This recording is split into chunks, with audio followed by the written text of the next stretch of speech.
Oi gente, voltei para ler mais um pouquinho sobre o livro Mergulho no Hiperespaço, de Moacir Uchoa. E a gente tá na parte do primeiro capítulo.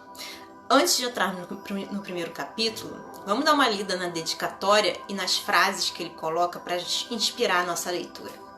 A dedicatória do livro é para todos aqueles, cientistas ou não, filósofos ou não, que tomados permanentemente de uma dúvida inteligente, buscam sinceramente a verdade e já intuem, pressentem uma realidade maior. E assim ele põe entre aspas, permeando o universo em que nos sentimos existir com humildade e com esperança. E ele coloca uma frase de Descartes que fala o seguinte: para atingir a verdade é preciso, uma vez na vida, se desfazer de todas as opiniões aceitas e reconstruir de novo, desde o fundamento, todos os sistemas do próprio conhecimento. E tem outra frase que ele escreve, que ele cita, não é de Descartes, ele escreve Y.A, não sei a quem pertence, são só essas as iniciais. Se até agora a ciência tem sido conduzida pela experiência externa e pela razão, dora em diante, além desse processo, há que progredir e completar-se pela experiência interna, decorrente de percepções superiores, evidenciadas em níveis mais profundos do ser, em cuja interioridade se encontra a consciência humana em contínuo enriquecimento e expansão. Eu achei lindo isso, então eu tinha que falar com vocês. Então vamos à primeira parte, dimensões científicas da pesquisa ufológica. E ele cita alguém com a inicial M nesse início. Pelo próprio evoluir da ciência, da antiguidade aos nossos dias, percebe-se claramente o caráter assintótico do conhecimento humano, sempre avançando como ao longo e em busca de um infinito a realizar.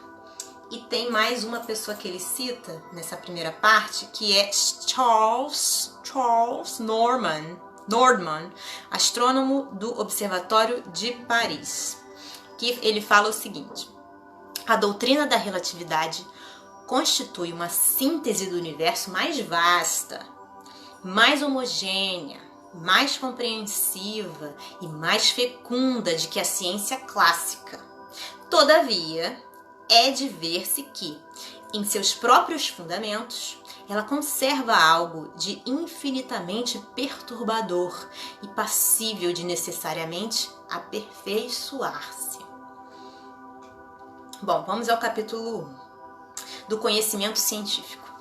Devemos tornar bem claro, de início, que não pretendemos enveredar por exposições filosóficas visando a apresentação e análise de conceitos que interessem fundamentalmente a fixação de rumos a uma pesquisa científica no campo ufológico. A pesquisa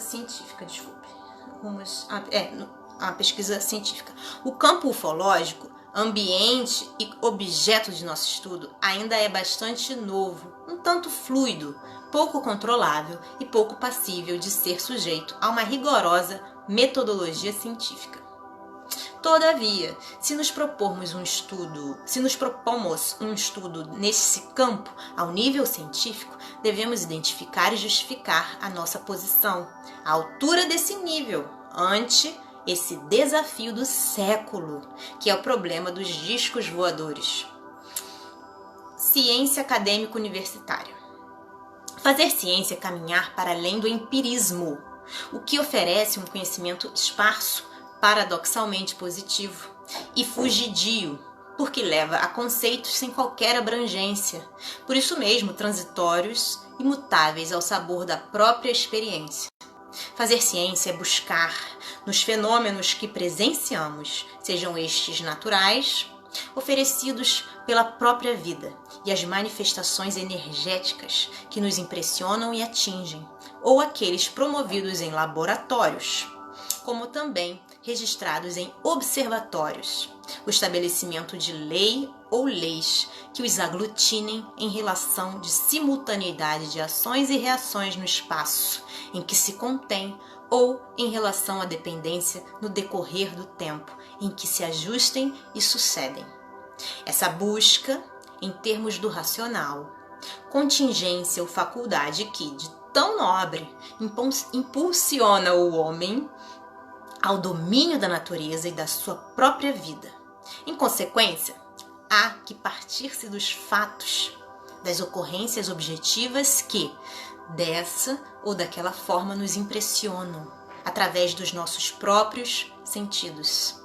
Estabelecidas as leis, é do espírito científico afirmar a sempre possível repetição do fenômeno, desde que já conhecidos todos os pressupostos dos fatores de causalidade nele implicados e a lei das operações que o determinam e promovem.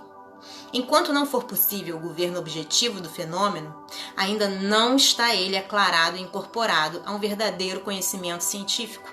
Fenômenos e fenômenos da natureza ainda não plenamente desvelada constituirão apenas um campo de investigação científica. Jamais nessas condições poderão constituir uma ciência em termos de um justo critério acadêmico, universitário. Daí a razão pela qual os âmbitos das pesquisas parapsicológicas e ufológicas constituírem apenas campos de pesquisa científica, ainda sem condição de se fazerem impor como ciência, quer a parapsicologia, quer a ufologia. Por outro lado, não há como deixar-se de considerar um fator novo que a ciência formal acadêmica ortodoxa a que nos estamos referindo insiste em não apreciar ou aceitar.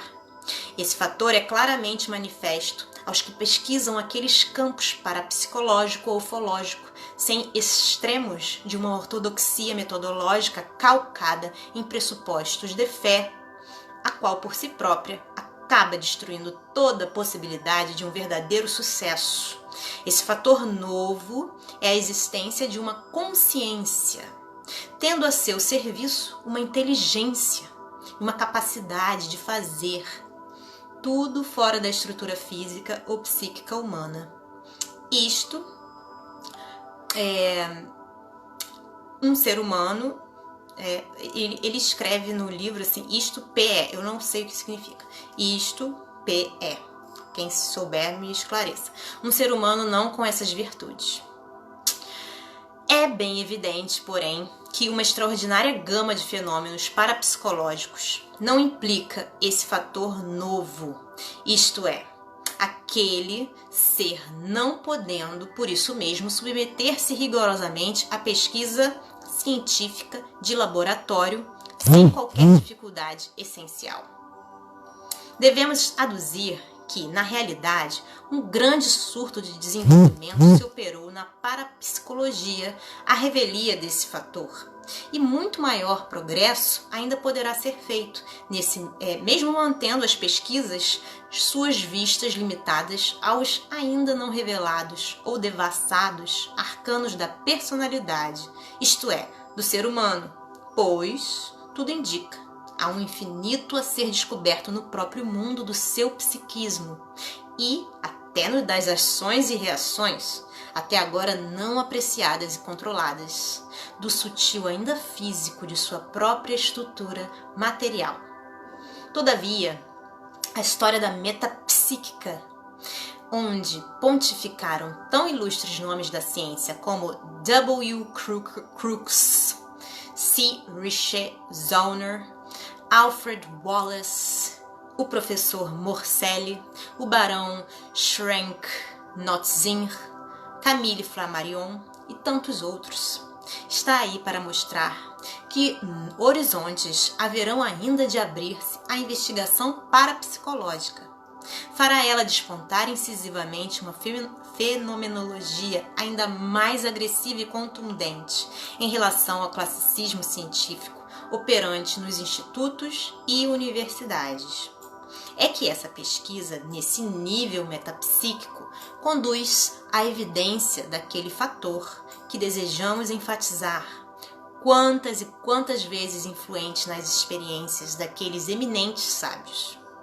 Algo que depende de uma consciência, de uma vontade não humana, extra-humana, não se enquadra na exigência normal do pesquisador científico. Reconhecendo a possibilidade daquele fator, com ele se afinando na pesquisa, como fez Crookes, poder-se-á aí sim exigir e conseguir a reprodução do próprio fenômeno. Passando à ufologia, o problema ostensivamente se agrava, ao nível dessa orientação científica. O fenômeno disco voador jamais poderá ser reproduzido à vontade do pesquisador nos laboratórios. Então, o que fazer? Abandonar qualquer pesquisa científica nesse campo? Não! Há ainda o recurso de estabelecer uma metodologia que enquadre essa pesquisa à forma de uma ciência de observação, como, por exemplo, a astronomia, ao invés da mecânica celeste.